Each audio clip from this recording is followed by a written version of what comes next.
അരവിന്ദ്.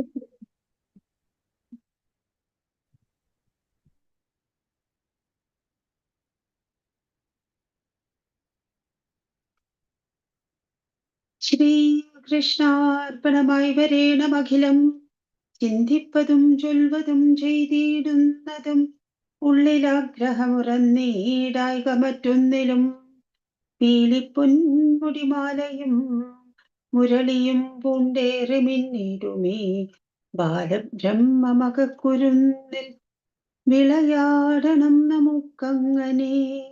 ശ്രീ ഗുരുവായൂരപ്പാ ശരണം. സാന്ദ്രാനന്ദാവബോധാത്മകമനുപമിതം കാലദേശാവധിഭ്യാം നിർമുക്തം നിത്യമുക്തം നിഗമശതസഹസ്രേണ നിർഭാസ്യമാനം അസ്പഷ്ടം ദൃഷ്ടമാത്രേ പുരുഷാർത്ഥാത്മകം ബ്രഹ്മതത്വം തത്താവദ്ഭാതി സാക്ഷാത് ഗുരുപവനപുരേ ഖണ്ഡഭാഗ്യം ജനാനാം. ശ്രീ ഗുരുവായൂരപ്പാ ശരണം. നാരായണനു സഖിയാകിയ പാണ്ഡവന്റെ ഭാരിച്ച ദുർമതമടക്കി വരം കൊടുത്ത കിരാതരൂപധരിയാകിയ ചന്ദ്രചൂടൻ കാരുണ്യമെങ്കലരുളീടുക സർവകാലം. നമ പാർവതീപതയേ. ഹര ഹര മഹാദേവ. ജനനീം ശാരദാം ദേവീം രാമകൃഷ്ണം ജഗദ്ഗുരും പാദപദ്മേ തയോ ശ്രിത്വാ പ്രണമാമി മുഹുർമുഹു. ജഗദംബികാ സ്മരണം. ശ്രീമഹാദേവി നമ. ഭഗവാനും ഭഗവാന്റെ ഭക്തജനങ്ങൾക്കും എല്ലാവർക്കും എൻ്റെ വിനീത നമസ്കാരം. 99ാമത്തെ ദശകമാണ് നമുക്കിന്ന് കാണാനുള്ളത്. 100 ദശകങ്ങളല്ല, ശ്രീമന്നാരായണീയത്തിലത്തെ ഏറ്റവും ഒടുവിലത്തേതിന്റെ നേരെ മുമ്പിലുള്ള ദശകം. ഇതില് വിഷ്ണുവിന്റെ മഹത്വം തന്നെയാണ്. കഴിഞ്ഞ 90ാമത്തെ ദശകം തൊട്ട് നമ്മൾ കേട്ടുകൊണ്ടിരിക്കുന്നതൊക്കെ ഭക്തിയോഗത്തെ പറ്റി പറയുകയാണെങ്കിലും പിന്നെ ജ്ഞാനത്തെ പറ്റി പറയുകയാണെങ്കിലും എന്താണെങ്കിലും വിഷ്ണുവിന്റെ മഹത്വം തന്നെയാണ് പറഞ്ഞു വരുന്നത്. ശ്രീമന്നാരായണീയം ശ്രീമദ് ഭാഗവതത്തിന്റെ സംഗ്രഹമാണ്. ശ്രീമദ് ഭാഗവതാണെങ്കിൽ വൈഷ്ണവ ഗ്രന്ഥമാണ്. മേൽപ്പത്തൂർ ആചാര്യൻ വലിയ ജ്ഞാനിയാണ്. വലിയ മീമാംസകരുടെ കുടുംബത്തിൽ, മീമാംസ എന്ന് പറഞ്ഞിട്ടുണ്ടെങ്കിൽ ഭാരതത്തിലത്തെ 6 ദർശനങ്ങളിൽ ഒന്നാണ്. അതില് മീമാംസകര് കർമ്മത്തിലാണ് അവരുടെ ശ്രദ്ധ. യാഗങ്ങള്, പൂജകള്, കർമ്മത്തില്. അങ്ങനെയുള്ള കർമ്മം എന്ന് പറഞ്ഞിട്ടുണ്ടെങ്കിൽ അതിന് മുകളിൽ ഒരു ഈശ്വരനില്ല, അങ്ങനെയാണ് അവർ വിചാരിക്കുന്നത്. അങ്ങനെയുള്ള ഒരു കുടുംബത്തിൽ നിന്നാണ് അദ്ദേഹം വരുന്നത്. പിന്നെ ഭക്തി മാർഗത്തില് വളരെ അടുത്താണ് അദ്ദേഹം സഞ്ചരിക്കാൻ തുടങ്ങിയത്. കാരണം ചെറുപ്പകാലം മുഴുവനും കുറെയൊക്കെ ചെറുപ്പത്തിന്റെ ചാപല്യങ്ങളിലും കളികളിലൊക്കെ ആയിരുന്നു താല്പര്യം. പക്ഷെ നല്ല ജ്ഞാനമുണ്ടായിരുന്നു. അങ്ങനെയുള്ള അദ്ദേഹം ഇപ്പൊ ഗുരുവായൂരിൽ വന്നിരുന്നിട്ട് എന്തിനേക്കാളും വലുത് ഭക്തിയാണെന്നുള്ളത് ഓരോരോ ദശകത്തിലൂടെ നമുക്കത് മനസ്സിലാക്കി തരാണ്. കഥകളുണ്ടെങ്കിലും തത്വകഥനമാണെങ്കിലും ഏതാണെങ്കിലും ഭക്തിയുടെ മാഹാത്മ്യം, അതിന്റെ പ്രാമാണ്യം, അതാണ് നമുക്ക് മനസ്സിലാക്കി തരുന്നത്. ശ്രീമദ് ഭാഗവതത്തെ പറ്റി പറയാറുണ്ട്. അതിന്റെ മംഗളശ്ലോകങ്ങളിൽ, ശ്രീമദ് ഭാഗവതത്തിന്റെ മംഗളശ്ലോകങ്ങളിൽ നമ്മൾ ചെല്ലാറുണ്ട്. നിഗമകൽപ്പതരോർഗളിതം ഫലം ശുഖമുഖാത് അമൃതദ്രവ സംയുതം. അതാണ് ഭാഗവതം എന്നാണ് നമ്മൾ പറയുന്നത്. അതായത് വേദമാകുന്ന കൽപ്പതരുവില് അതില് വിളഞ്ഞു നിൽക്കുന്ന പഴമാണ് ഭാഗവതം. വേദം എന്ന് പറഞ്ഞിട്ടുണ്ടെങ്കിൽ ഗഹനമായിട്ടുള്ള തത്വമുള്ളതാണ്. നമുക്കൊരു മരത്തെ നോക്കിയിട്ടുണ്ടെങ്കിൽ ആ മരത്തിലുള്ള മാധുര്യത്തിന്റെ പോസിബിലിറ്റി, സാധ്യത നമുക്ക് ആ മരത്തെ വെറുതെ നോക്കിയാൽ അറിയില്ല.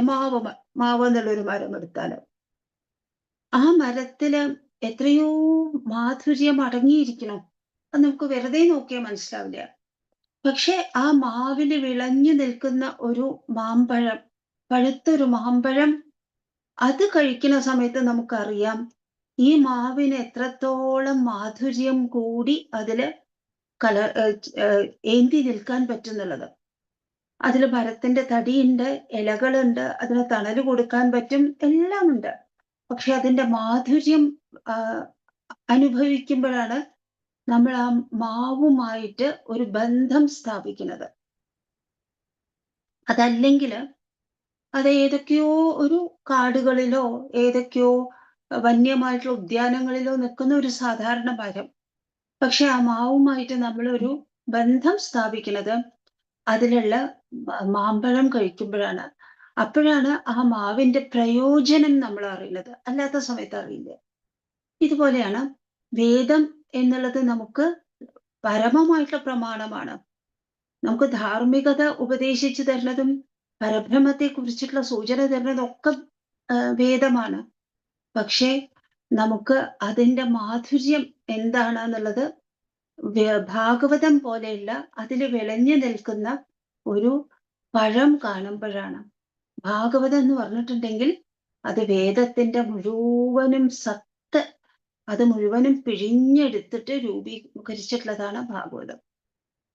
ആ ഭാഗവതത്തില് വേദത്തിലെ പല സ്തുതികളും ഉണ്ട്. വേദം പഠിക്കാത്ത ആൾക്കാർക്ക് അത് മനസ്സിലാവില്ല. പക്ഷെ വേദം പഠിച്ചിട്ട് ഭാഗവതം പഠിക്കുമ്പോൾ പലർക്കും ഭാഗവതത്തിലെ വർണ്ണന കാണുമ്പോൾ അറിയാം അതൊരു ഇക്കോ, ഇതെവിടെയോ ഇതിനു മുമ്പ് അവർ വേദം പഠിച്ചവരാണെങ്കിൽ അവർക്കറിയാം അതൊക്കെ വേദത്തിലുള്ള കാര്യങ്ങള് വേദത്തിൽ പറഞ്ഞ പോലെയല്ല, വാക്കുകളൊക്കെ മാറ്റി. ചിലപ്പോ കഥയുടെ ഇടയിലായിരിക്കും അത് പറയുക, ചിലപ്പോ സ്തുതികളുടെ ഇടയിലായിരിക്കും പറയുക. വേദം എന്ത് പറയുന്നു എന്നുള്ളത് ഭാഗവതത്തിൽ ഉടനീളമുണ്ട്. അങ്ങനെയുള്ള വേദം ഭാഗവതം വേദത്തെ എടുത്തു പറയുന്ന ഭാഗങ്ങളെല്ലാം കൂട്ടിച്ചേർത്തിട്ട് ഈ നാരായണീയം സമർപ്പിക്കാറായ സമയത്ത് അതിന്റെ ലാസ്റ്റ് ബട്ട് 1 ദശകത്തില് ആ വേദസ്തുതി എല്ലാം ചേർത്ത് 10 ശ്ലോകങ്ങളായിട്ട് വേദസ്തുതി എന്ന് പറഞ്ഞിട്ടുണ്ടെങ്കിൽ വേദം എങ്ങനെയാണ് ഭഗവാനെ പരബ്രഹ്മത്തെ കാണുന്നത്, അത് ഭാഗവതത്തിൽ അതെങ്ങനെയാണ് വിഷ്ണുവിനെ കാണുന്നത്, അത് ആ സ്തുതിയൊക്കെ എടുത്തിട്ട് ആ വേദതത്വം ഉൾക്കൊണ്ടുകൊണ്ട് വിഷ്ണുവിനെ സ്തുതിച്ചുകൊണ്ട് 10 ദശകങ്ങൾ. അപ്പൊ ഇതിൽ വിഷ്ണുവിന്റെ സ്തുതിയുമുണ്ട്, വേദതത്വവുമുണ്ട്. അതുകൊണ്ട് ഇതിന് വേദസ്തുതി എന്നാണ് ഈ ദശകത്തിന്റെ ശീർഷകം, തലവാചകം. അതിന്റെ ഹെഡിങ് അങ്ങനെയാണ്.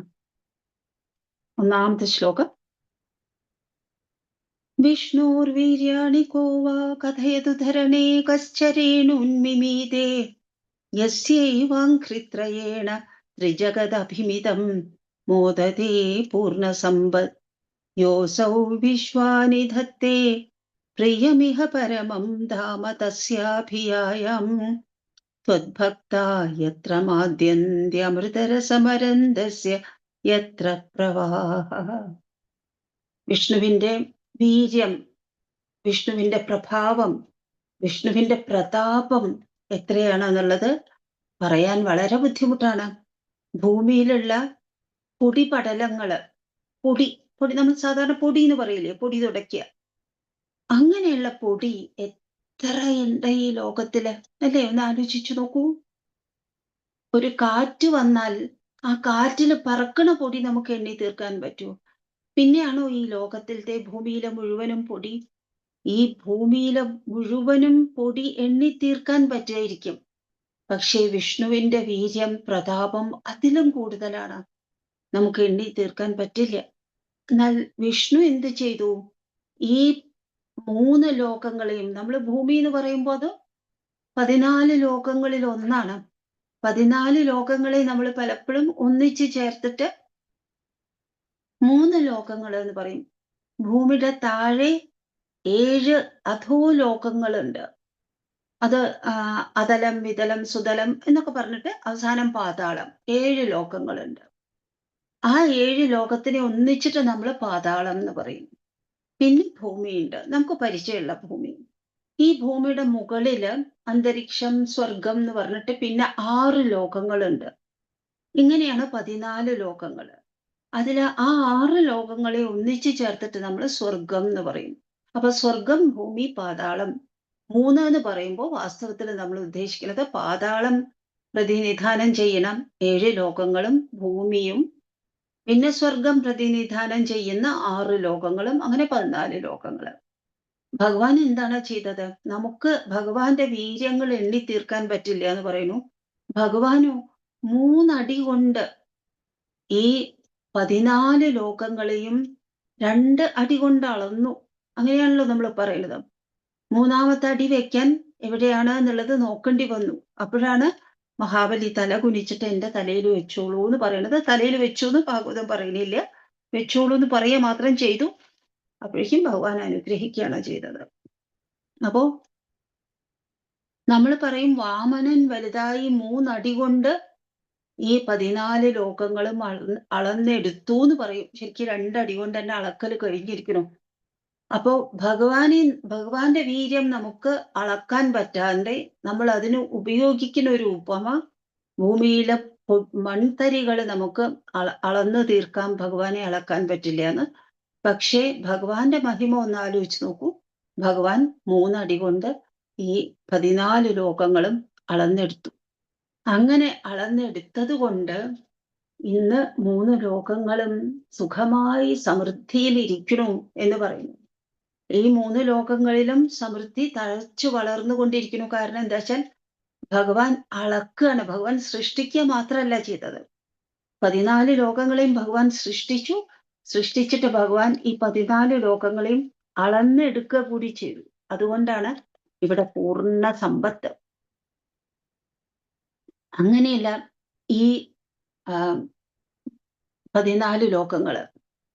ഇവിടെ എന്തൊക്കെ സുഖങ്ങളുണ്ട്. വാസ്തവത്തില് ഭൂമിയുടെ അടിയിലുള്ള 7 ലോകങ്ങളുണ്ടല്ലോ, അതിൽ ചിലതൊക്കെ സ്വർഗത്തെക്കാൾ ശ്രേയസ്, സ്വർഗത്തെക്കാൾ ഐശ്വര്യമുള്ളതാണ്, സൗകര്യങ്ങളുള്ളതാണ്.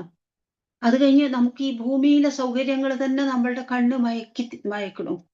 പിന്നെ അത് കഴിഞ്ഞാൽ സ്വർഗത്തെ പറ്റിയൊക്കെ നമുക്കറിയാം. എല്ലാ സുഖ സൗകര്യങ്ങളും ഉള്ളതാണ്. പക്ഷേ ഇതിലെല്ലാത്തേക്കാളും പ്രിയങ്കരമായിട്ടുള്ളത്, യഥാർത്ഥത്തിൽ മോക്ഷം ഇച്ഛിക്കുന്ന ഒരാൾക്ക് ഇതിനേക്കാൾ എല്ലാം പ്രിയങ്കരമായിരിക്കുന്നത് സാക്ഷാൽ വൈകുണ്ഠ ലോകമാണ്. ഭഗവാന്റെ സ്ഥാനം എന്ന് പറഞ്ഞ് നമ്മൾ കേൾക്കുന്നത് വൈകുണ്ഠത്തെയാണ്. അവിടെയാണെങ്കിൽ എപ്പോഴും മോക്ഷമാകുന്ന അമൃതരസം അവിടെ ഒഴുകിക്കൊണ്ടിരിക്കുന്നു. ആ മോക്ഷത്തില് നമ്മൾ ഇവിടെ വിലമതിക്കുന്ന സുഖസൗകര്യങ്ങളൊന്നിനും അവിടെ സ്ഥാനമില്ല. അവിടെ അതൊന്നും പ്രസക്തമല്ല. മോക്ഷം എന്നുള്ള പരമമായിട്ടുള്ള സുഖം, പരമമായിട്ടുള്ള ആനന്ദം, അതവിടെ അവിരതം അനർഗളം ഒഴുകിക്കൊണ്ടിരിക്കുന്നു. അങ്ങനെയല്ല, ആ മോക്ഷത്തിന്റെ ധാമത്തിന് ഉടയവനായിട്ടുള്ള ആ വിഷ്ണുവിനെ നമുക്ക് നമിക്കാൻ മാത്രമേ പറ്റുള്ളൂ. നമുക്ക് വിഷ്ണുവിന്റെ മഹാത്മ്യം അളക്കാൻ പറ്റില്ല. ഈ 10 ശ്ലോകങ്ങളില് പലപ്പോഴും നമ്മള് റിപ്പീറ്റേഷൻ കാണും, ആവർത്തനം കാണും. ഒരു ശ്ലോകത്തിൽ പറഞ്ഞത് തന്നെ പിന്നെയും പിന്നെയും പറയുന്നു. പിന്നെ പലപ്പോഴും നമ്മള് ഏതൊക്കെയോ ആശയങ്ങൾ ഒന്നിച്ച് കൂട്ടിച്ചേർത്തിട്ടുള്ള മാതിരി, അങ്ങനെ ഒരു 10 ശ്ലോകങ്ങള്. കാരണം ഭഗവാന്റെ മഹിമ അളക്കാൻ പറ്റില്ല എന്ന് പറയുന്നു. ഭഗവാനെ പറ്റി പറയണമെങ്കിലും അങ്ങനെ ക്രമത്തിൽ പറഞ്ഞു പോവാൻ ഒരു ഭക്തന് പറ്റില്ല. കാരണം ഒരു ഭക്തന്റെ മനസ്സിലേക്ക് ഭഗവാൻ എന്ന് പറയുമ്പോഴേക്കും ആവേശം അങ്ങനെ ഒരു പതഞ്ഞൊഴുകി വരുമ്പോ അതില് നമുക്ക് വളരെ ഓർഡേർലി ആയിട്ട് പറയാൻ പറ്റിയെന്ന് വരില്ല. അതാണ് ഈ 10 ശ്ലോകങ്ങളുടെ പ്രത്യേകത. അടുത്ത ശ്ലോകത്തിൽ പറയുന്നു, ആദ്യായ ശേഷകർത്രേ പ്രതിനിമിഷ നവീനായ ഭർത്രേ വിഭൂതേർ ഭക്താത്മാ വിഷ്ണവേയ പ്രതിശതി ഹവിരാദീനി യജ്ഞാർച്ചനാദൗ കൃഷ്ണാദ്യം ജന്മയോ വാ മഹതിഹ മഹതോ വർണ്ണയേത് സോയമേവ പ്രീതപൂർണോ യശോഭിസ്ത്വരിതമഭിസരേത് പ്രാപ്യമന്തേ പദം തേ.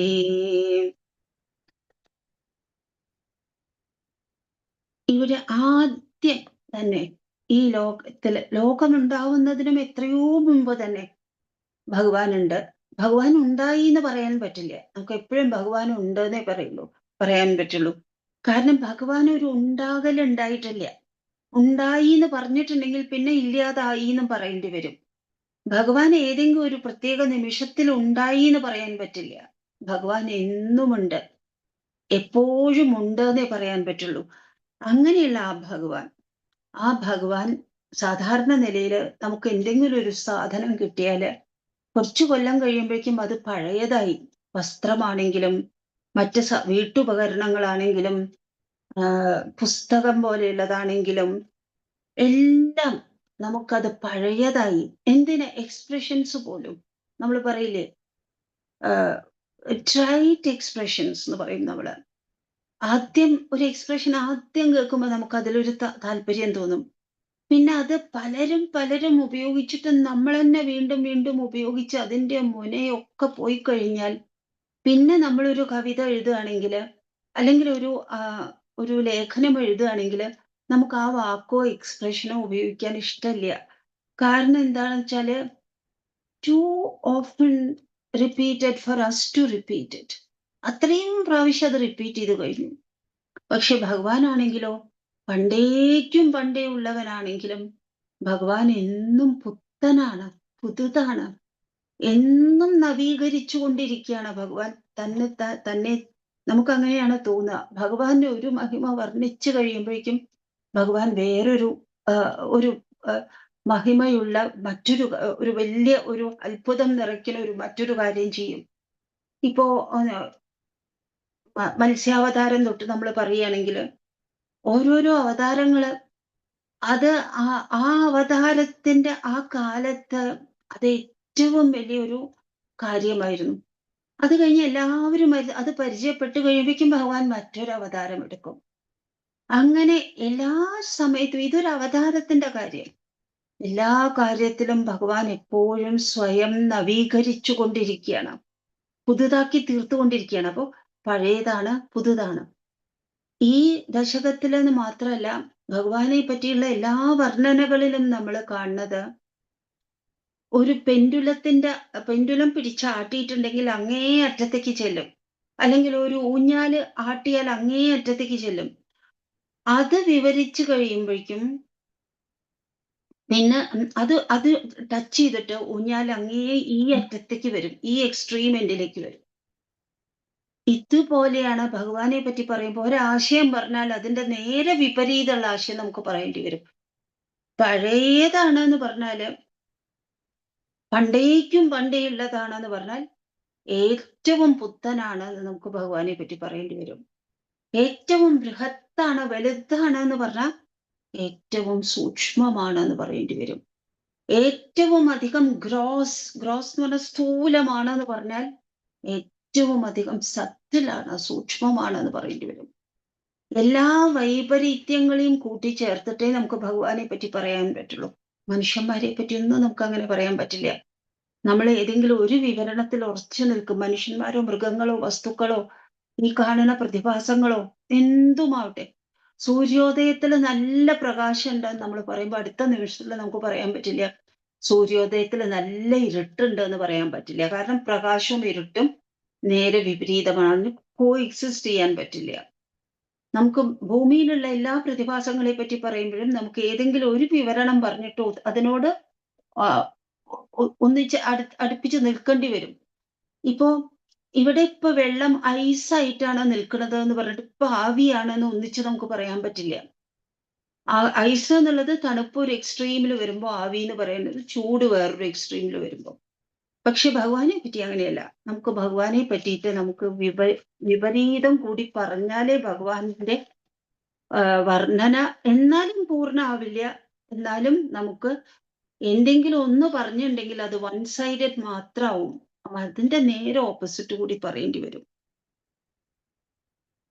ഭഗവാനാണ് ഈ ലോകത്തിനെ മുഴുവനും ഭരിക്കുന്നത്. അതുകൊണ്ട് ഭർത്താവ്, ഭരിക്കുന്നവൻ എന്നുള്ള അർത്ഥമാണ്. അങ്ങനെയല്ല ഭഗവാൻ. ആ ഭഗവാനെ ആർക്ക് മനസ്സിലാക്കാൻ പറ്റും? മനസ്സിലാക്കാനേ പറ്റില്ല. ആകെപ്പാടെ ഭക്തന്മാർക്ക് ഒരു കാര്യേ ചെയ്യാൻ പറ്റുള്ളൂ. അവർക്ക് പൂജകള് ചെയ്യാം, നാമം ജപിക്കാം, ഭഗവാനെ ഓർമ്മിച്ചിരിക്കാം, ഭഗവാനെ ഉദ്ദേശിച്ചുകൊണ്ട് യാഗങ്ങളും ഹോമങ്ങളും ഒക്കെ ചെയ്യാം. അങ്ങനെയൊക്കെ ചെയ്യാനേ അവർക്ക് പറ്റുള്ളൂ. അതുകൊണ്ട് ഭഗവാനെ മനസ്സിലാക്കാൻ പറ്റിയില്ല എന്ന് പറഞ്ഞിട്ട് ഒരു ഭക്തനും ഭക്തന്റെ സ്ഥാനം നഷ്ടപ്പെടില്ല. ഇതൊക്കെ തന്നെ ചെയ്താൽ മതി. പൂജ ചെയ്യാം, യാഗങ്ങള് പറ്റുമെങ്കിൽ യാഗങ്ങളോ ഹോമങ്ങളോ ചെയ്യുക, തീർത്ഥാടനം നടത്തുക, സ്മരിക്കുക, ജപിക്കുക. ഇങ്ങനെ സാധാരണ നമുക്ക് ചെയ്യാൻ പറ്റുന്ന കാര്യങ്ങള് മാത്രം ചെയ്താൽ മതി. വർണ്ണിക്കാൻ പറ്റാത്ത ആ ഭഗവാനെ ഭഗവാന് അത് വേണ്ട പൂജയായി തീരും, അർച്ചനമായി തീരും. അത് വേണ്ട വിധത്തിൽ ഭഗവാൻ സ്വീകരിക്കും.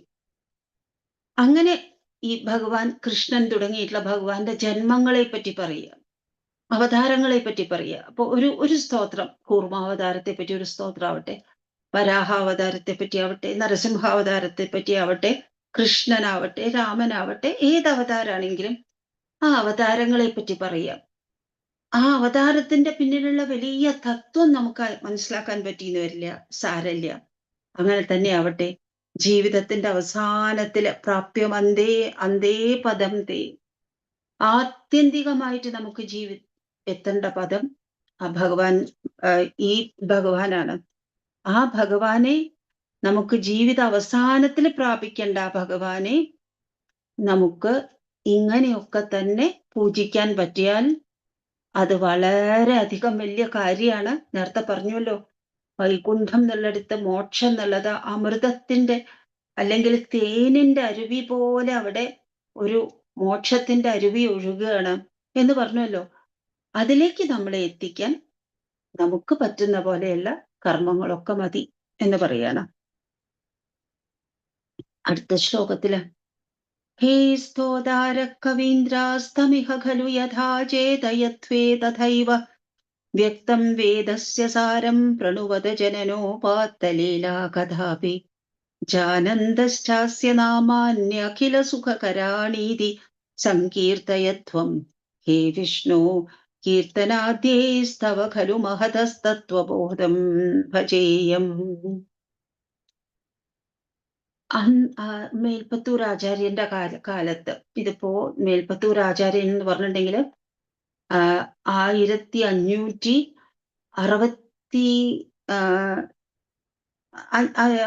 1500കളുടെ ലാറ്റർ ഹാഫിലാണ് അദ്ദേഹത്തിന്റെ ജീവിതവും ഇത് എഴുതിയതൊക്കെ. 1560 ജനിച്ചത് എന്നാണ് നമ്മൾ വിചാരിക്കുന്നത്. 1560 AD ജനിച്ചത്. 27 വയസ്സാവുമ്പോഴാണ് നാരായണീയം ഗുരുവായൂരിലിരുന്ന് രചിച്ചത്. അത് 1587, 1587, 27 വയസ്സിൽ. ആ കാലത്തെയൊക്കെ ഒരു പ്രത്യേകത എന്തായിരുന്നു എന്ന് വെച്ചാല്, അന്ന് കുറേ രാജസ്വരൂപങ്ങളുണ്ട്, രാജവംശങ്ങളും രാജസ്വരൂപങ്ങളും കൊട്ടാരങ്ങളും ഉണ്ട്. അപ്പോ ഒരാൾക്ക് ഏതെങ്കിലും ഇപ്പോ സാധാരണ ഒരാളാണെങ്കിൽ കൃഷിക്കാരനായിരിക്കും, അല്ലെങ്കിൽ പിന്നെ ഒരു പശുക്കളെ വളർത്തുന്ന ആളായിരിക്കും, അതല്ലെങ്കിൽ രാജാവിന്റെ സൈന്യത്തിൽ അംഗമായിരിക്കും, അതല്ല ബ്രാഹ്മണനാണെങ്കിൽ വേദമൊക്കെ പഠിപ്പിച്ച് ജനങ്ങൾക്ക് വേദമൊക്കെ പഠിപ്പിച്ചുകൊണ്ടായിരിക്കും, ദക്ഷിണ വാങ്ങിയിട്ടൊക്കെ ആയിരിക്കും അവരുടെ ജീവിതം കഴിഞ്ഞു പോണത്. അങ്ങനത്തെ ആൾക്കാരൊക്കെ കവിത എഴുതുക അല്ലെങ്കിൽ വേറെ ഏതെങ്കിലും സാഹിത്യ രചനകളൊക്കെ നടത്തുമ്പോൾ അവർക്ക് വേറെ ഉപജീവന മാർഗം ഇല്ലാതെ അവർക്ക് കഷ്ടപ്പെടേണ്ടി വരും. പക്ഷെ രാജകൊട്ടാരങ്ങളിലൊക്കെ പോയാല് അങ്ങനെ എഴുതാനൊക്കെ കഴിവുള്ള ആൾക്കാർ, കവിത എഴുതാൻ കഴിവുണ്ട്, അതല്ലെങ്കിൽ പിന്നെ നന്നായിട്ട് സാഹിത്യ രചനയ്ക്ക് കഴിവുണ്ട്, പാട്ട് പാടാൻ കഴിവുണ്ട്, കലകള്, സാഹിത്യം, അതൊക്കെ അന്നത്തെ രാജാക്കന്മാര് അതൊക്കെ പോഷിപ്പിച്ചിരുന്നു, പ്രൊമോട്ട് ചെയ്തിരുന്നു. അപ്പൊ അങ്ങനത്തെ ആൾക്കാർക്ക് രാജകൊട്ടാരങ്ങളിൽ പോയിരുന്നാല് അവരവരുടെ ഉപജീവന മാർഗം വേറെ നോക്കാതെ തന്നെ കാര്യങ്ങളൊക്കെ നടത്തിക്കൊണ്ടുപോകാൻ പറ്റും.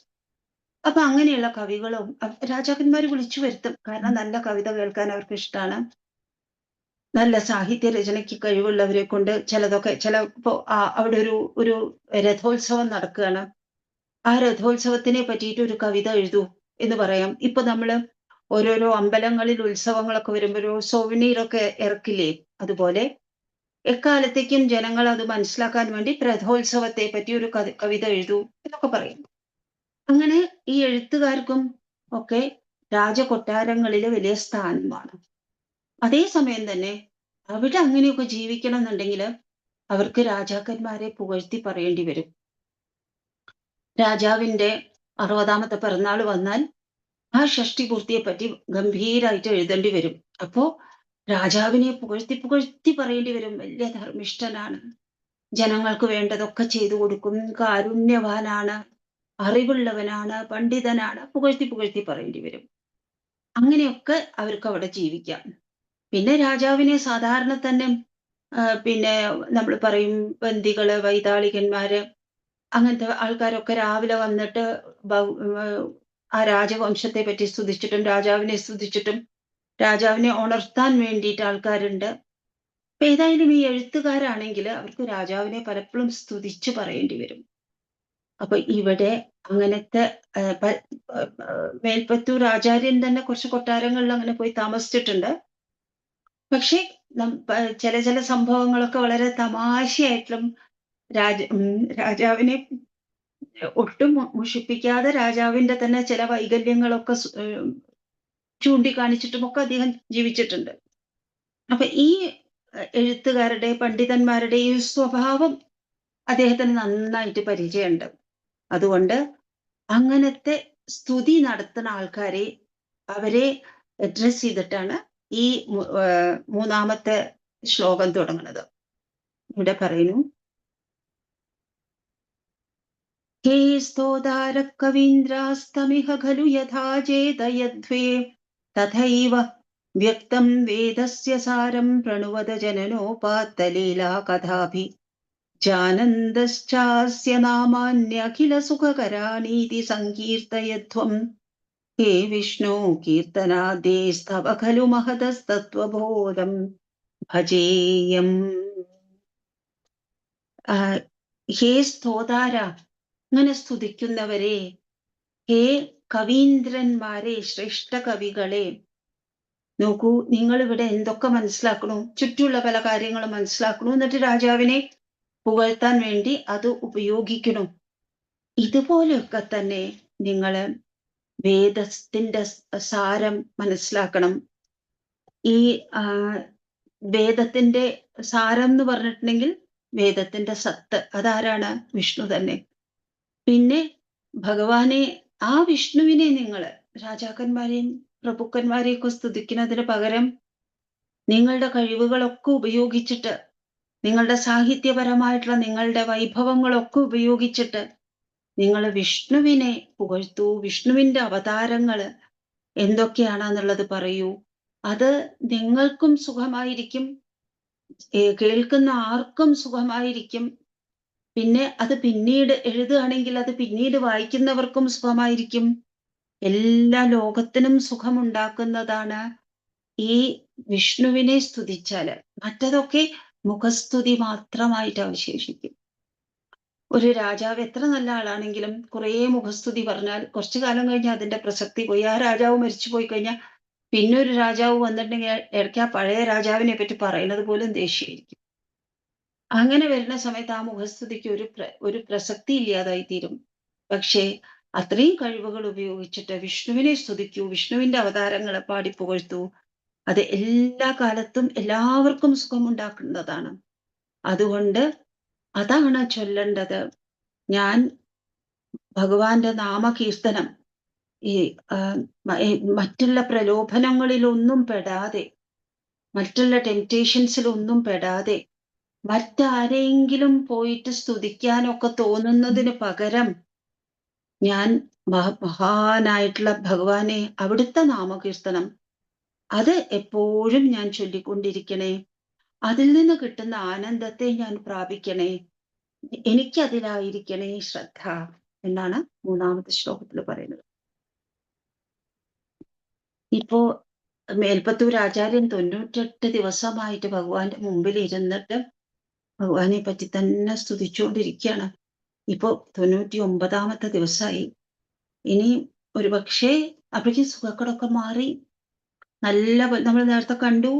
നമസ്കാര ശതകം എത്തുമ്പോഴേക്കും, നമസ്കാര ദശകം എത്തുമ്പോഴേക്കും അദ്ദേഹത്തിന് യഥാർത്ഥത്തിൽ നമസ്കരിക്കാൻ പറ്റുന്ന വിധത്തിലുള്ള ആരോഗ്യം ഉണ്ടായി എന്നാണ് നമ്മൾ വിചാരിക്കുന്നത്. അപ്പോൾ ഇനി ഈ സ്തോത്രമൊക്കെ, ഈ സ്തുതി എല്ലാം കൂടി ഒരുമിച്ച് ഭഗവാന് സമർപ്പിച്ചിട്ട് അവിടുന്ന് പോകേണ്ട സമയമായി. അപ്പോ മേൽപ്പത്തൂർ ആചാര്യൻ മറ്റുള്ള എഴുത്തുകാരോട് ഹേ സ്തോതാര, കവീന്ദ്രന്മാരെ എന്നൊക്കെ പറയുമ്പോൾ അദ്ദേഹം അവരവർക്ക് തന്നെ ഒരു സൂചന കൊടുക്കുകയാണ്, ഒരു ഓർമ്മപ്പെടുത്തലാണ് എന്ന് നമുക്ക് അങ്ങനെയും വിചാരിക്കാം. എന്താണ്, ഇനി ഇവിടുന്ന് പോയാലും, ഗുരുവായൂരിൽ നിന്ന് പോയാലും, എവിടെയാണെങ്കിലും, ഒരു കൊട്ടാരത്തിൽ താമസിക്കുകയാണെങ്കിലും, എന്താണെങ്കിലും ആ സമയത്തൊക്കെയും ഭഗവാനാണ് ഏറ്റവും സ്തുത്യർഹനായിട്ടുള്ളത്. ഭഗവാന്റെ നാമമാണ് ജാപ്യം, ജപിക്കേണ്ടത് എന്നുള്ളത് സ്വന്തം ഒന്ന് ഓർമ്മിപ്പിക്കുക കൂടി ആയിരിക്കാം അദ്ദേഹം ഇതിങ്ങനെ പറയുന്ന സമയത്ത്. 4ാമത്തെ ശ്ലോകം. വിഷ്ണു കർമാണി സമ്പശ്യത മനസി സദായൈ സ ധർമാനബധ്നാത് ജ്ഞാനീന്ദ്രസ്യൈഷ ഭൃത്യ പ്രിയസഖ ഇവ ച വ്യാതനോക്ഷേമകാരി വീക്ഷന്തേ യോഗസിദ്ധാ പരപദമനിശം യസ്യ സമ്യക് പ്രകാശം വിപ്രേന്ദ്ര ജാഗരൂകാ കൃത ബഹുനുതയോ യച്ഛ നിർഭാസയന്തേ. ഈ വിഷ്ണു, അദ്ദേഹം വിഷ്ണു, നമ്മളിപ്പോ വിഷ്ണുവിന് 4 കൈകളോട് കൂടിയിട്ട് നമ്മൾ വിഷ്ണുവിനെ സങ്കല്പിക്കുന്നു. കൃഷ്ണാവതാര കാലത്ത് ഭഗവാൻ ഇങ്ങനെ മുളന്തണ്ടേന്തി, അതായത് ഓടക്കുഴലെടുത്തിട്ട് അങ്ങനെയൊക്കെ സങ്കല്പിക്കുന്നു. രാമാവതാര കാലത്ത് ഭഗവാൻ കോദണ്ഡം പിടിച്ചിട്ട് അങ്ങനെയൊക്കെ ഭഗവാനെ സങ്കല്പിക്കുന്നു. അങ്ങനെ ഭഗവാനെ നമ്മളിങ്ങനെ സങ്കല്പിക്കുമ്പോൾ ഭഗവാൻ താഴത്തേക്ക് വന്നു, കൃഷ്ണനായിട്ടും രാമനായിട്ടും വന്നു. അല്ലെങ്കിൽ കൂർമ്മമായിട്ട്, ആമയായിട്ട് എന്ന് പറയുമ്പോൾ 1,00,000 യോജന വിസ്താരമുള്ള പുറംഭാഗം, ആമയുടെ പൊന്തിയിട്ടുള്ള പുറംഭാഗമില്ലേ, അത് 1,00,000 യോജന വിസ്താരമുള്ളത്. ഇങ്ങനെയൊക്കെ നമ്മൾ വർണ്ണിക്കും. നരസിംഹത്തിനെ പറ്റി പറയുന്ന സമയത്ത് നരസിംഹത്തിന്റെ സട ആകാശം മുട്ടണു, അങ്ങനെയൊക്കെ നമ്മൾ സങ്കല്പിച്ച് നമ്മൾ ഭഗവാനെ പോഴ്ത്തും. ഇങ്ങനത്തെയൊക്കെ രൂപമെടുത്ത് വരാൻ, ഇങ്ങനത്തെയൊക്കെ വേഷം ധരിച്ചു വരാൻ, ഇത് ഭഗവാന് കളിയാണ്, വെറും ലീലയാണ്. എന്നാലും ഭഗവാൻ ഇരിക്കുന്ന ആ നിശ്ചലമായിട്ടുള്ള അവസ്ഥ, ഭഗവാൻ ഇരിക്കുന്ന ആ നിർവികാരമായിട്ട് നിർഗുണനായിട്ടിരിക്കുന്ന അവസ്ഥ, അതിൽ നിന്നൊരു ഇറങ്ങി വരവല്ലേ ഇത്. താഴത്തേക്ക് ഇറങ്ങുമ്പോഴത്തെ ഒരു പ്രയാസം ഉണ്ടാവില്ലേ ഭഗവാന്? ലീലയാണ്, കളിയാണ്. എന്നാൽ പോലും നമ്മളുടെ കണ്ണിൽ കാണുന്ന സമയത്ത് അങ്ങനെ അനന്തമായിട്ടുള്ള സൗഖ്യത്തിൽ ഇരിക്കുന്ന ഒരാള് താഴത്തേക്ക് വരിക, കൃഷ്ണാവതാരത്തിൽ എത്ര കഷ്ടം ഭഗവാന്. സാധാരണ ഒരാളുടെ കണ്ണിൽ നോക്കുമ്പോൾ ഭഗവാൻ സമന്തകം കട്ടു, ഗോപികമാരുടെ കൂടെ ലീലയാടി, ഇങ്ങനെയൊക്കെ ഭഗവാന്റെ തന്നെ അമ്മയ്ക്ക് എത്രയോ കുട്ടികൾ, 6 കുട്ടികൾ മരിച്ചിട്ടുള്ള കഷ്ടം കണ്ട് കരയേണ്ടി വന്നു. ഭഗവാന് തന്നെ സ്വന്തം മകനെ പ്രദ്യുമ്നനെ കുറേ കാലത്തേക്ക് നഷ്ടപ്പെട്ടിട്ട് ഒരു യുവാവായപ്പോഴാണ് തിരിച്ചു കിട്ടിയത്. അതേമാതിരി രാമാവതാര കാലത്ത് രാജാവായിട്ട് അഭിഷേകം ചെയ്യാൻ പുറപ്പെടുമ്പോഴേക്കും അവിടുന്ന് കാട്ടിലേക്ക് 14 കൊല്ലം, ആ 14 കൊല്ലം സംഭവ ബഹുലം പത്നിയെ നഷ്ടപ്പെട്ടു. പത്നി രാവണന്റെ കോട്ടയില്, അത് കഴിഞ്ഞ് തിരിച്ചു കൊണ്ടുവന്ന ശേഷം തന്റെ പത്നിയെ പറ്റി അപവാദം പറയുന്നു എന്ന് കേട്ടിട്ട് ഗർഭിണിയായിട്ടുള്ള പത്നിയെ കാട്ടിൽ ഉപേക്ഷിക്കേണ്ടി വന്നു. ഈ അവതാര കാലങ്ങളിൽ എന്തൊക്കെ സഹിക്കണം, എന്നാൽ ഭഗവാൻ അതൊക്കെ ചെയ്യാൻ തയ്യാറാണ്. ലോകത്തിലെ ധർമ്മം എപ്പോഴാണോ ധർമ്മത്തിന് ഗ്ലാനി വരുന്നത്, അത് നമ്മൾ പറയണ്ടല്ലോ, യഥാ യഥാ ഹി ധർമ്മസ്യ ഗ്ലാനിർഭവതി ഭാരത, ഭഗവത്ഗീതയില്. ധർമ്മത്തിന് ച്യുതി, ഗ്ലാനി അത് വരണ കാലത്ത് ഭഗവാൻ താഴത്തേക്ക് വരും. അതൊക്കെ പലപ്പോഴും ഇന്ദ്രൻ തന്നെ ആയിരിക്കും. രാമാവതാര കാലത്താണെങ്കിലും കൃഷ്ണാവതാര കാലത്താണെങ്കിലും ദേവന്മാരൊക്കെ തന്നെയാണ് പലപ്പോഴും ഭഗവാനോട് താഴത്തേക്ക് വരാൻ വേണ്ടി പറയുന്നത്. നരസിംഹാവതാരത്തിന് മുമ്പും അങ്ങനെ ഉണ്ടായിരുന്നു. ധ്രുവന്റെ മുമ്പിൽ ഭഗവാൻ ഹരിയായിട്ട് അവതരിച്ചപ്പോഴും അങ്ങനെ ഉണ്ടായിരുന്നു. അപ്പോഴൊക്കെ ഈ ഇറങ്ങി വരവിനൊക്കെ പ്രേരിപ്പിക്കുന്നതും പ്രാർത്ഥിക്കുന്നതും ഇന്ദ്രനായിരിക്കും. അങ്ങനെ ഇന്ദ്രൻ അങ്ങനെ പറയുന്ന സമയത്ത് ഇന്ദ്രൻ ഇതൊക്കെ ആവശ്യപ്പെടുന്ന സമയത്ത് ഒരു ഭൃത്യൻ ചെയ്യണത് പോലെ, ഒരു ജോലിക്കാരൻ ശമ്പളം കൊടുത്ത് നിർത്തിയ ഒരു ജോലിക്കാരൻ ചെയ്യുന്നത് പോലെ ഭഗവാൻ ഈ കഷ്ടമൊക്കെ സഹിക്കണം. എന്തിനു വേണ്ടിയിട്ട്? ലോകത്തിന് വേണ്ടി അതൊക്കെ സഹിക്കണം. അങ്ങനെയുള്ള ആ ഭഗവാൻ ലോകത്തിന്റെ ക്ഷേമത്തിന് വേണ്ടി അതെല്ലാം ചെയ്തിട്ട് ഇവിടെ വരണം. അങ്ങനെയുള്ള ആ ഭഗവാനെ എങ്ങനെയൊക്കെ ആരാധിക്കണം. പലതരത്തിലുള്ള ആരാധനകൾ ഉണ്ടായിരിക്കും. അതുണ്ടായിക്കോട്ടെ. അത് ഇന്നതാണ് നല്ലത്, ഇന്നതാണ് നല്ലത് എന്നൊന്നും നമുക്ക് പറയണ്ട. ഇങ്ങനെയൊക്കെ വരണ ഈ വിഷ്ണു ആ ഭഗവാനെ അത് ഉത്സാഹത്തോടു കൂടിയിട്ട് ചില ആൾക്കാര് ജാഗരൂകരായിട്ടിരുന്നിട്ട് സ്തുതിക്കും. ചില ആൾക്കാരാണെങ്കിലോ ഭഗവാനെ എപ്പോഴും യജിച്ചുകൊണ്ടിരിക്കും. യജിക്കുക എന്ന് പറഞ്ഞാല് യാഗം ചെയ്തുകൊണ്ടിരിക്കും. ചില ആൾക്കാരോ യോഗികളായിരിക്കും. അവര് തപസ്സിലിരിക്കും. അവര് പൂജകളൊന്നും ചെയ്തു എന്ന് വരില്ല, ഉറക്കനാമം ജപിച്ചു എന്ന് വരില്ല. പക്ഷെ അവര് അങ്ങനെ അവരുടെ ധ്യാനത്തിന്റെ അഗാധ തലത്തില് ഭഗവാന്റെ പദം എന്ന് പറഞ്ഞാൽ ഇതൊന്നുമല്ല, നേതി നേതി നേതി എന്ന് പറഞ്ഞിട്ട് എല്ലാം നിഷേധിച്ചു പോയാലുള്ള അവസ്ഥ, ആ ഭഗവാന്റെ ഉയർന്ന അവസ്ഥ, അതായിരിക്കും അവര് കാണുന്നുണ്ടായിരിക്കുക. ഇതൊക്കെ തന്നെയും ഭഗവാനെ എത്താനുള്ള മാർഗങ്ങളാണ്. അങ്ങനെയൊക്കെ അല്ലാതെ നമുക്ക് അങ്ങോട്ട് എത്താൻ വേണ്ടി പറ്റില്ല. അതൊക്കെ തന്നെ നല്ല മാർഗങ്ങള്. അതിലൂടെയെങ്കിലും നമുക്ക് ഭഗവാനിലേക്ക് എത്താൻ പറ്റണം. 5-ാമത്തെ ശ്ലോകം.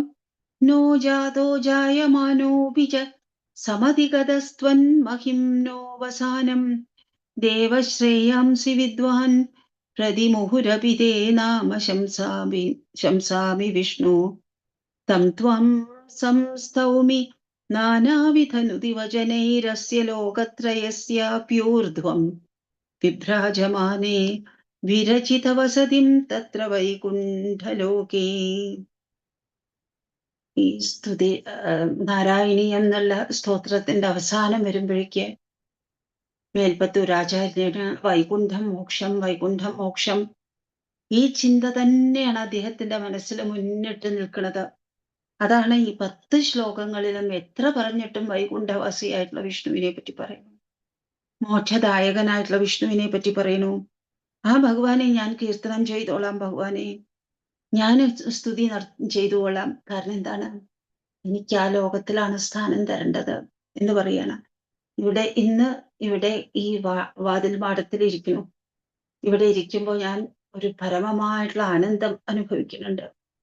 ഇതിനി ഈ പുറത്തുള്ള ലോകത്തിലേക്ക് പോയാലും എനിക്ക് അവിടെ ഇത് കിട്ടണം.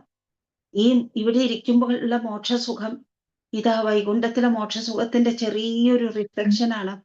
അത് തന്നെ എൻ്റെ ജീവിത വ്യാപാരങ്ങളിലൊക്കെ എനിക്ക് കിട്ടിക്കൊണ്ടിരിക്കണം. ഊട്ടി ഉറപ്പിക്കുകയാണ് ഞാൻ ഭഗവാനെ സ്തുതി ചെയ്തോളാം.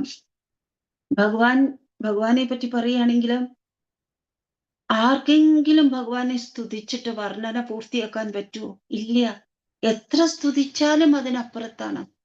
ഭഗവാന്റെ എത്ര ചിത്രം വരച്ചാലും, എത്ര വർണ്ണപ്പൊലിമയോടുകൂടി ഭഗവാന്റെ ചിത്രം വരച്ചാലും അതിനപ്പുറത്താണ് ഭഗവാന്റെ സുഭഗത. ഭഗവാനെ എത്ര ഭഗവാന്റെ പ്രതാപം വർണ്ണിച്ചാലും അതിനപ്പുറത്താണ് ഭഗവാന്റെ യഥാർത്ഥത്തിലുള്ള പ്രതാപം. ഇനി ഏതെങ്കിലും കാലത്ത് ജനിച്ചവന് ഭഗവാനെ വർണ്ണിച്ച് മുഴുവനാക്കാൻ പറ്റിയിട്ടുണ്ടോ? ഇനി ഭാവിയിൽ വരാൻ പോകുന്ന ഏതെങ്കിലും ഒരാൾക്ക് ഭഗവാനെ വർണ്ണിച്ച് അവസാനിപ്പിക്കാൻ വേണ്ടി പറ്റുമോ? ഇല്ല. ഭഗവാന്റെ നിൻതിരുവടിയുടെ മഹാത്മ്യം അതിന്റെ അവസാനം കണ്ടവരാരുമില്ല. മുമ്പ് കാലത്തും ഇല്ല, ഇപ്പോഴുമില്ല, ഇനി ഭാവിയിലുമില്ല. പക്ഷേ അവിടുത്തെ നാമം അത് അങ്ങേയറ്റം ശ്രേയസ്കരമാണെന്ന് മാത്രം നമുക്ക് മനസ്സിലാക്കാം. രാമ എന്നാണെങ്കിലും കൃഷ്ണ എന്നാണെങ്കിലും 2 അക്ഷരമാണെങ്കിലും മാധവ, ഗോവിന്ദ, ഗോപാല എന്ന് മൂന്നക്ഷരമാണെങ്കിലും അതൊക്കെ തന്നെയും ശ്രേയസ്കരമാണ്. നിന്റെ തിരുനാമങ്ങളൊക്കെ തന്നെ ശ്രേയസ്കരങ്ങളാണ്. അങ്ങേയറ്റത്തോളം നമുക്ക് ശ്രേയസ് തരുന്നതാണെന്ന് നമുക്ക് മനസ്സിലാക്കുക. എന്നിട്ട് അങ്ങനെ ഞാൻ അങ്ങനെ ചെയ്യാണ് ഭഗവാനെ. എന്നിട്ടോ അത് ഭഗവാൻ ആരാണ്? ഈ 3 ലോകങ്ങളെ 14 ലോകങ്ങളുടെ അഥവാ 3 ലോകങ്ങളുടെ മുകളിലുള്ള വൈകുണ്ഠനാഥനാണ് ഭഗവാൻ എന്ന് പറയുന്നുണ്ടല്ലോ. ആ നാഥനായിട്ടിരിക്കുന്ന ഭഗവാൻ, വൈകുണ്ഠത്തില് നിത്യവാസം ചെയ്യുന്ന ഭഗവാൻ, ആ ഭഗവാനെ ഞാൻ വീണ്ടും വീണ്ടും സ്തുതിക്കുന്നു. എല്ലാ ശ്ലോകങ്ങളിലും ഒരേ ആശയം തന്നെയാണ് കടന്നു വരുന്നത്. വിഷ്ണുവിനെ മനസ്സിലാക്കാൻ പറ്റില്ല, സ്തുതിക്കാൻ മാത്രമേ പറ്റുള്ളൂ. അത് ചെയ്യൂ. ആ വിഷ്ണു എവിടെ ഇരിക്കണോ അവിടെ വേറെ വർണ്ണനകളൊന്നും വേണ്ട. വൈകുണ്ഠ ലോകത്തിൽ അങ്ങനെയാണ് ഇങ്ങനെയാണ് അങ്ങനെ വർണ്ണിക്കുന്ന ചില ഭാഗങ്ങൾ ഉണ്ടായിരിക്കും പുരാണങ്ങളില്. പക്ഷെ അതൊന്നും ആവശ്യമില്ല. ഒന്ന് മാത്രം പറഞ്ഞാൽ മതി. അത് മോക്ഷത്തിന്റെ ധാമമാണ്, മോക്ഷത്തിന്റെ സ്ഥാനമാണെന്ന് പറഞ്ഞാൽ വൈകുണ്ഠത്തിന്റെ വർണ്ണന മുഴുവനായി. പിന്നെ അതിലപ്പുറം ഒന്നും പറയേണ്ട ആവശ്യമില്ല. ആ ഭഗവാനെ ഞാൻ സ്തുതിക്കുന്നു. ഇത് തന്നെയാണ് വീണ്ടും വീണ്ടും പറയുന്നത്.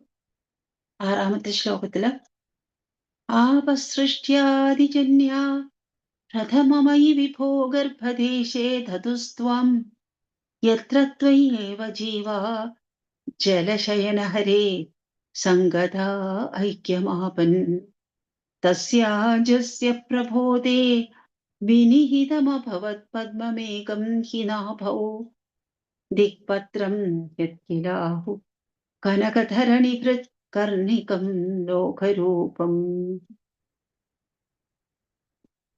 കുറച്ച് മനസ്സിലാക്കാൻ പ്രയാസമുള്ള ഒരു ആശയമാണ് ഇവിടെ ഈ 8 വരിയിൽ പറഞ്ഞു വെച്ചിരിക്കുന്നത്. ഭഗവാൻ എന്ന് പറഞ്ഞിട്ടുണ്ടെങ്കിൽ നമുക്ക് പലപ്പോഴും സൃഷ്ടിയെ പറ്റി പറയുന്ന സമയത്ത് ഭഗവാൻ 1000 കൊല്ലക്കാലം ജലത്തിൽ ശയിച്ചു എന്ന് പറയും.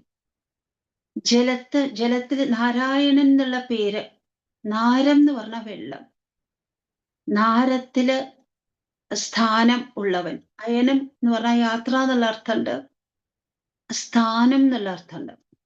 നാരം ആരുടെ സ്ഥാനമാണോ അവൻ നാരായണൻ. അപ്പൊ നമ്മൾ ചിത്രങ്ങളിലൊക്കെ കാണും വെള്ളത്തില് ഭഗവാൻ ഇങ്ങനെ അനന്തന്റെ മുകളിൽ കിടക്കുന്നത് കാണും. ഈ വെള്ളം എന്ന് പറഞ്ഞിട്ടെങ്കിൽ എന്താണ്? നമ്മൾ പറയുന്ന H2O അല്ല. ഈ വെള്ളം എന്ന് പറയുന്നത് കോസൽ വാട്ടേഴ്സ്, കാരണജലം. ഭഗവാനാണ് ആദി കാരണം. ഭഗവാന്റെ പിന്നിലേക്ക് ഒരു കാരണം കണ്ട് നമുക്ക് പോവാൻ പറ്റില്ല. ആദി കാരണം ഭഗവാനാണ്. എല്ലാത്തിനും കാരണമായിരിക്കുന്ന ഭഗവാനാണ്. എന്നാൽ ഭഗവാൻ കാരണരഹിതനാണ്. ഭഗവാൻ ഒരു കാരണം, ഇന്നതാണ് ഭഗവാന് കാരണം എന്നുള്ളതില്ല.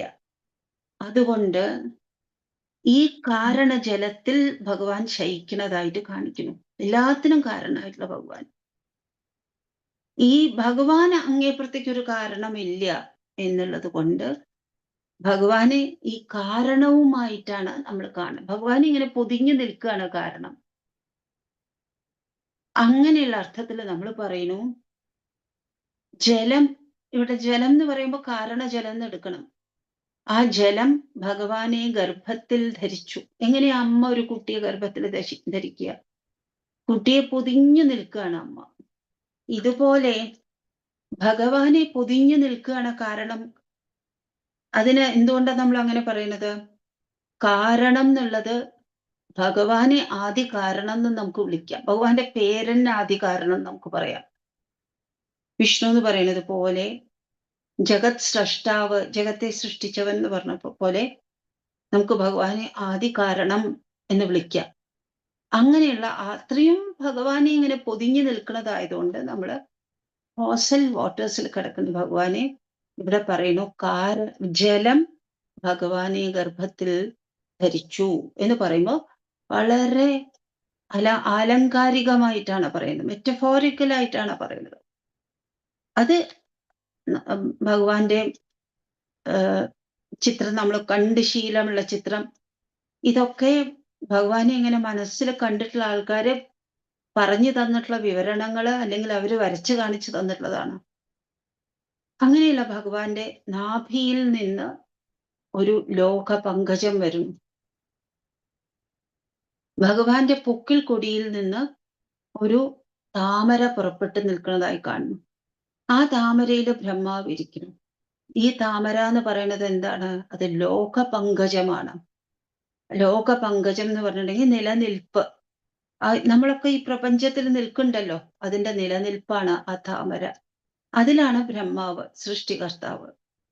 ആ താമരയെ പറ്റി പറയാണ്, അതിന് 8 ദളങ്ങള്.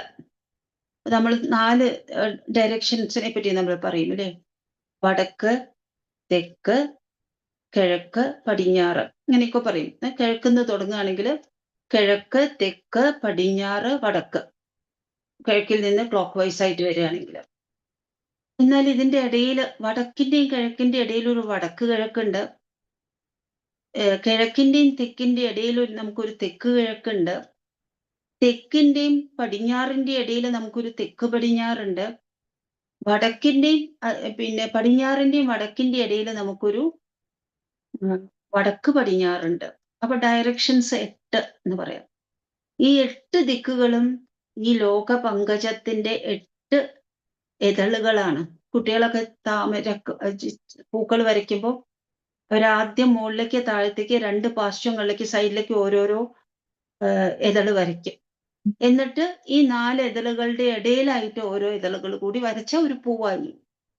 അതുപോലെ ഈ ലോക പങ്കജത്തിന്റെ 8 ഇതളുകളാണ് 8 ഡയറക്ഷൻസ്. പിന്നെ താമരയുടെ ഉള്ളിലൊരു ഭാഗം ഉണ്ടായിരിക്കും. കർണിക എന്നാണ് അതിന് പറയുക. സെന്ററിലുള്ളത് കുറച്ച് പരാഗങ്ങളൊക്കെ ആയിട്ട് കർണിക. അത് മഹാമേരു പർവ്വതമാണ്. സൃഷ്ടിയെ പറ്റി വർണ്ണിക്കുന്ന സമയത്ത് നമ്മളൊരു മഹാമേരു പർവ്വതത്തെ പറ്റി, അതായത് എല്ലാത്തിന്റെയും നടുവിലുള്ള ഒരു പർവ്വതം, അത് ഗോൾഡൻ മൗണ്ടൻ എന്നാണ് പറയുക. സ്വർണ്ണ പർവ്വതമാണ്. അങ്ങനെയുള്ള സ്വർണ്ണ പർവ്വതം അത് ഈ ലോക പങ്കജത്തിന്റെ കർണിക എന്ന് പറഞ്ഞാൽ അത് മഹാമേരുവാണ്. അങ്ങനെ ഇരിക്കുന്ന ബ്രഹ്മാവ് ഭഗവാന്റെ നാഭി പദ്മത്തിൽ നിന്നാണ് വരുന്നത് എന്ന് പറഞ്ഞാൽ സൃഷ്ടി മുഴുവനും ഭഗവാന്റെ വെറും ഒരു ലീലയാണ് എന്ന് മാത്രാണ് ഇവിടെ പറയുന്നത്. അങ്ങനെയുള്ള ഭഗവാൻ, ആ ഭഗവാന്റെ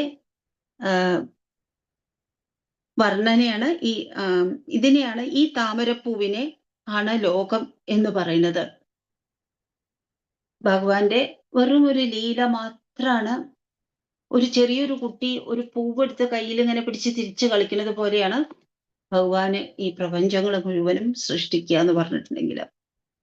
7ാമത്തെ ശ്ലോകത്തില് ഹേ ലോകാ വിഷ്ണുരേതദ്ഭുവനമജനയത് തന്ന ജാനീത യൂയം യുഷ്മാകം ഹ്യന്തരസ്തം കിമപി തദപരം വിദ്യതേ വിഷ്ണുരൂപം നീഹാരപ്രഖ്യമായാ പരിവൃതമനസോ മോഹിതാ നാമരൂപൈ പ്രാണപ്രീത്യേകതൃപ്താശ്ചരതമഖപരഃ ഹന്തനിച്ഛാ മുകുന്ദേ. ഇതില് ലോകത്തിന്റെ അവസ്ഥയെ പറ്റി പറയാണ്. ഹേയ് ലോക, വിളിക്കുകയാണ്. ആരെയും വിളിക്കുന്നത്? ലോകത്തിലെ ജനങ്ങളെ വിളിക്കുകയാണ്. ഹേ ജനങ്ങളെ, ഈ ഭഗവാൻ ഉണ്ടല്ലോ, ഈ ഭഗവാനാണ് ഈ ലോകം സൃഷ്ടിച്ചത്. നമ്മളൊക്കെ നമ്മളോടൊക്കെ പറയാണ്, നമ്മളൊക്കെ ഹേ ലോകത്തിലെ ജനങ്ങളെ, ഞാനും നിങ്ങളുമൊക്കെ ഇരിക്കുന്ന ഈ ലോകം സൃഷ്ടിച്ചത് ഭഗവാനാണ്. അത് നമ്മൾ അറിയണില്ല. നമ്മളിവിടെ എന്തൊക്കെയോ ഒരു വീട് പണിതിട്ട് ഞാൻ ഇത്ര വലിയൊരു വീട് പണിതു എന്ന് പറഞ്ഞിട്ട് നമ്മൾ അഭിമാനിക്കുന്നു. അതല്ലെങ്കിൽ വലിയൊരു ഫാക്ടറി പണിതിട്ട്. ഈ ലോകം സൃഷ്ടിച്ചത് ഭഗവാനാണെന്നും ഈ ഭഗവാൻ സൃഷ്ടിച്ച ലോകത്തിൽ ഇരുന്നിട്ടാണ്, അതും ഭഗവാൻ സൃഷ്ടിച്ച ലോകത്തിന് ഒരു പ്രത്യേകത ഉണ്ട്. മായാമണ്ഡലമാണിത്. ഏത് നേരവും ഇത് കീഴ്മേലും അറിയാം. എന്നിട്ട് അവിടെയാണ് നമ്മൾ ഇത്ര ആഴത്തില് ഫൗണ്ടേഷൻ ഇട്ടിട്ട് ഭൂമി കുലുങ്ങിയാലും ഇത് വീഴില്ല, ഈ ബിൽഡിംഗ് വീഴില്ല. മോളില് ലൈറ്റ്നിങ് ഉണ്ടെങ്കിലും മിന്നലുണ്ടെങ്കിലും ഇത് മിന്നലേറ്റ് കരിഞ്ഞു പോവില്ല. ആ തരത്തിലുള്ള ഒരു ബിൽഡിംഗ്. ഇതൊക്കെ പറഞ്ഞു അഭിമാനിക്കുന്ന നമ്മൾ അറിയുന്നുണ്ടോ? ഈ ലോകം സൃഷ്ടിച്ചത് ഭഗവാനാണെന്ന് അറിയുന്നുണ്ടോ? ഇല്ല. ലോകം സൃഷ്ടിച്ചു എന്ന് പറയുമ്പോൾ പുറത്തിരിക്കുന്ന ഒരു സൃഷ്ടികർത്താവ്. അത് മാത്രമല്ല, ഇപ്പൊ നമ്മളുടെ വീട് പണിതു ഒരു എഞ്ചിനീയർ, കുറേ പണിക്കാര്, അവരെല്ലാവരും കൂടി അങ്ങനെ നിന്ന് പണിത് കഴിഞ്ഞാൽ അവര് പോവും. ഉള്ളിൽ താമസിക്കുന്ന നമ്മളാണ്. സൃഷ്ടിച്ച ആളും സൃഷ്ടിക്കപ്പെട്ട ബിൽഡിങ്ങിൽ, കെട്ടിടത്തിൽ താമസിക്കുന്ന ആൾക്കാരും വേറെ വേറെ ആയിരിക്കും. പക്ഷെ ഭഗവാൻ അങ്ങനെയല്ല. ഭഗവാൻ ഈ ലോകം സൃഷ്ടിച്ചു. ഈ ഭഗവാൻ തന്നെ ഈ സൃഷ്ടിച്ചതിൻ്റെ ഉള്ളിലേക്കൊക്കെ അനുപ്രവേശിച്ചു. ഒരു വലിയ ആനയാണെങ്കിലും വേണ്ടില്ല, തിമിംഗലമാണെങ്കിലും വേണ്ടില്ല, ഒരു എറുമ്പാണെങ്കിലും വേണ്ടില്ല. അതില് ജീവചൈതന്യമുള്ളതിന് കാരണം ഭഗവാൻ അതിൻ്റെ ഉള്ളിലേക്ക് പ്രവേശിച്ചത് കൊണ്ടാണ്. അനുപ്രവേശിച്ചത് കൊണ്ടാണ് നമ്മളുടെ ഉള്ളിലും. എന്നാൽ ഈ ലോകത്തിലെ ജനങ്ങൾ അത് അറിയുന്നില്ല. ഈ ലോകത്തിലെ ജനങ്ങളും ആവട്ടെ, മൃഗങ്ങളാവട്ടെ, എന്തുമാവട്ടെ, അതൊന്നും അറിയണില്ല. ഇവിടുത്തെ ഒരു പ്രത്യേകത സൃഷ്ടിച്ച ആള് തന്നെയാണ് ഇതിന്റെ ഉള്ളിൽ വസിക്കുന്നത് എന്നുള്ളതാണ്. അങ്ങനെ വിചിത്രമായിട്ടുള്ള ഒരു സൃഷ്ടി ആണ് ഈ ലോകം. അതിലാണ് നമ്മൾ താമസിക്കുന്നത്. അതിൽ വിചിത്രമായ സൃഷ്ടികളാണ് നമ്മള്. എന്തുകൊണ്ടാണ് ഇത് അറിയാത്തത്? മായ കാരണം. നമ്മളുടെ വീട്ടിന്റെ മുമ്പിന്ന് ഗേറ്റിലേക്ക് കുറച്ച് ദൂരമുണ്ട്. ഗേറ്റിലേക്ക് നോക്കിയാൽ ഗേറ്റ് നല്ല വ്യക്തമായിട്ട് കാണും. പകൽ വെളിച്ചത്തിൽ ഭംഗിയായിട്ട് കാണും. രാത്രി നല്ല വൈദ്യുതി ദീപങ്ങളുണ്ട്. അതായത് ഇലക്ട്രിക് ലൈറ്റ്സ് ഉണ്ട്. അതിലും ഗേറ്റ് നന്നായിട്ട് കാണും.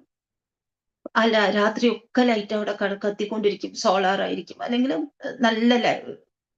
നല്ല പവർഫുൾ ആയിട്ടുള്ള ലൈറ്റ് ഒക്കെ വെച്ചിട്ടുണ്ട്. ഗേറ്റ് ഒക്കെ നന്നായിട്ട് കാണും. എന്നാ രാവിലെ ആവട്ടെ, മഞ്ഞുകാലത്താണെങ്കിൽ രാവിലെ മഞ്ഞ് വന്ന് മൂടിക്കഴിഞ്ഞാല് അത് ആ ഗേറ്റ് കാണില്ല. സൂര്യനൊക്കെ ഉദിച്ചു കഴിഞ്ഞാലും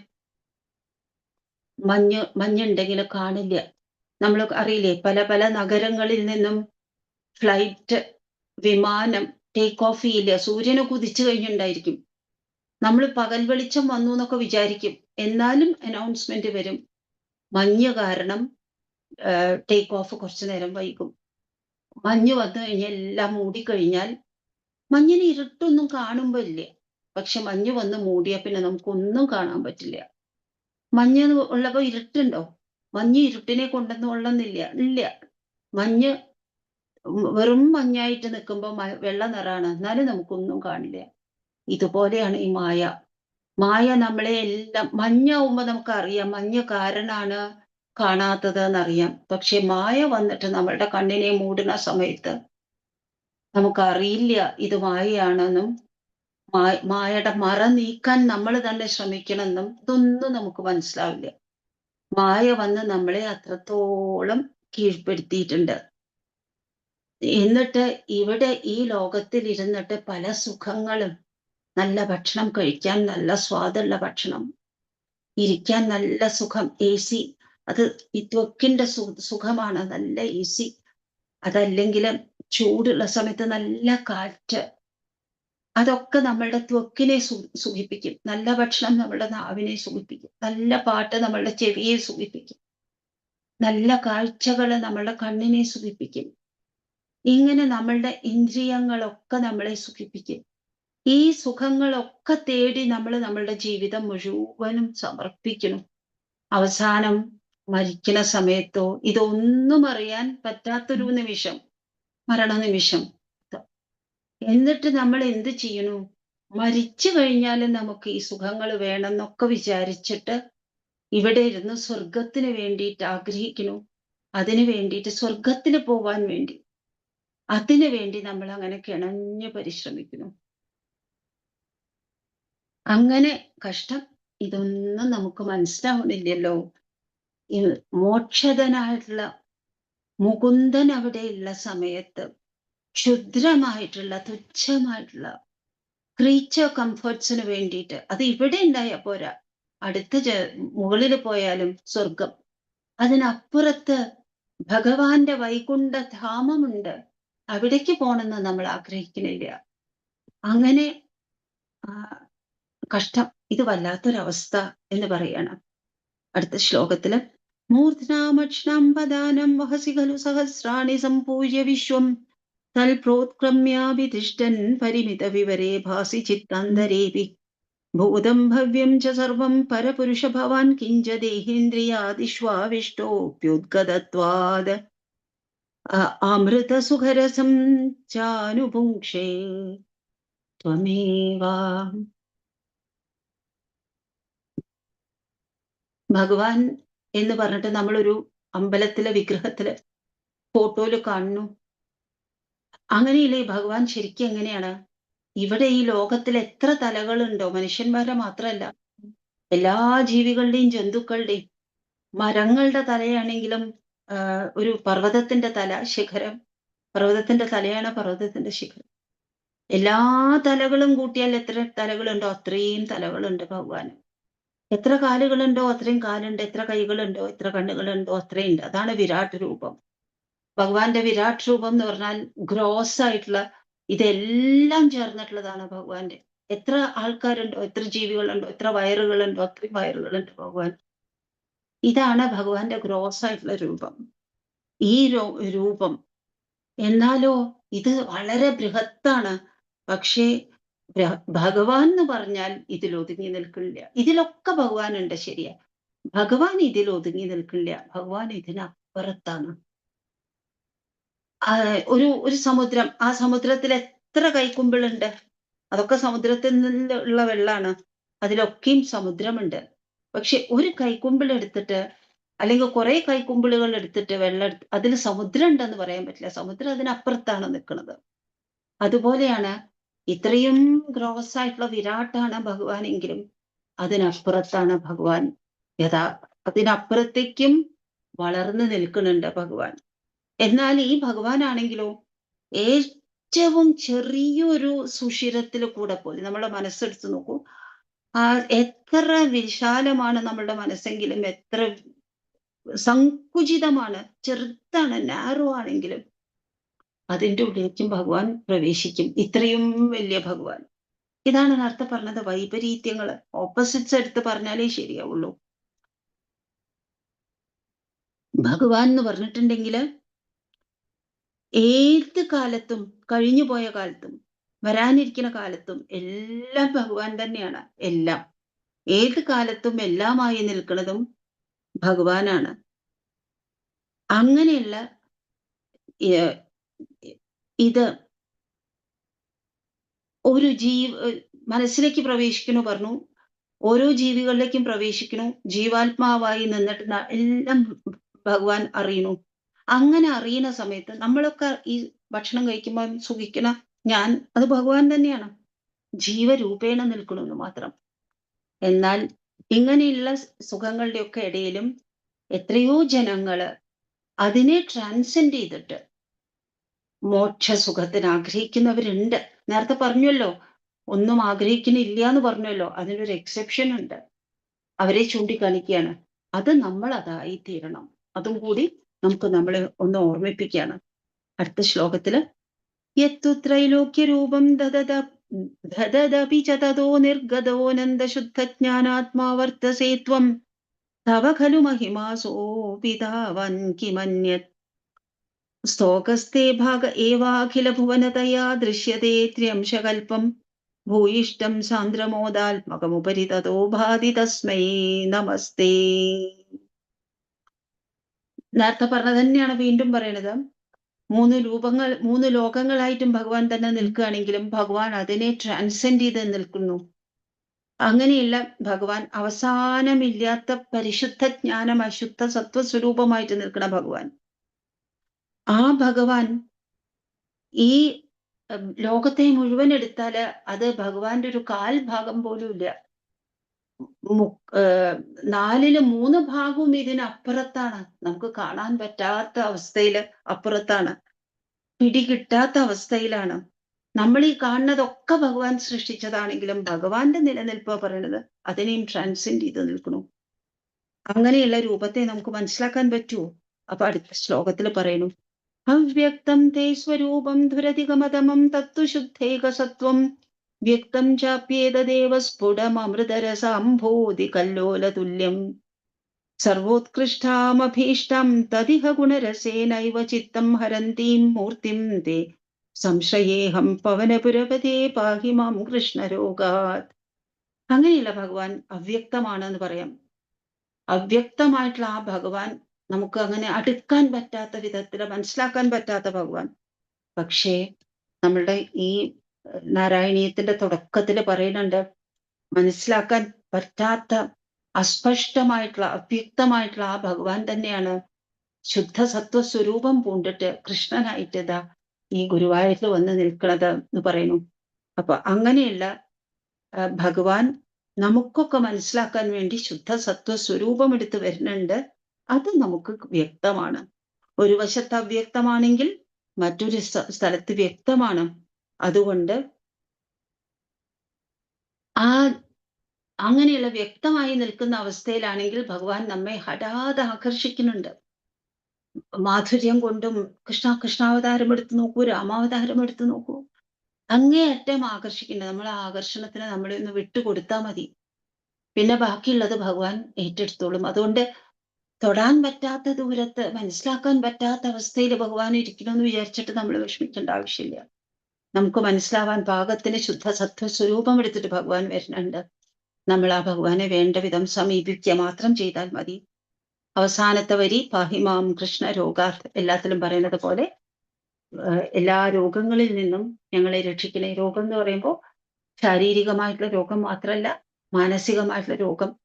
ബുദ്ധി പലപ്പോഴും രോഗം പിടിച്ചതാവും. മനസ്സ്, ബുദ്ധി, ശരീരം, വാക്ക്, ഇതിനൊക്കെ രോഗം പിടിക്കാം. അങ്ങനെ എല്ലാ രോഗത്തിൽ നിന്നും ഹേ കൃഷ്ണ അവിടുന്ന് തന്നെ ഞങ്ങളെ രക്ഷിക്കണേ. എന്നെ പാഹിമാം, ഞാൻ എന്നാണ് പറയുന്നത്. വിശ്വപീഡാപഹത്യ എന്ന് വേറെടുത്ത് പറയുന്നുണ്ട്. ലോകത്തിന്റെ മുഴുവനും പീഡ പോകാൻ വേണ്ടിയിട്ടാണ് മേൽപ്പത്തൂരിരുന്ന് ഭജിക്കുന്നത്. അങ്ങനെ ഭഗവാനെ ഭജിച്ചുകൊണ്ടാണ് 10ാമത്തെ ശ്ലോകം. അങ്ങനത്തെ ഭഗവാനെ, കൃഷ്ണനെ വിളിച്ചുകൊണ്ടാണ് ഒടുവിലത്തെ ശ്ലോകത്തിന്റെ ഒടുവിലത്തെ വരി. പറഞ്ഞതൊക്കെ ഭഗവാന് സമർപ്പിക്കാം. കായേന വാചാം മനസേന്ദ്രിയൈർവാ ബുദ്ധ്യാത്മനാ വാ പ്രകൃതേ സ്വഭാവാത് കരോമി യദ്യത് സകലം പരസ്മൈ നാരായണായേതി സമർപ്പയാമി. ശ്രീ ഗുരുവായൂരപ്പാ ശരണം. ഹരി ഓം.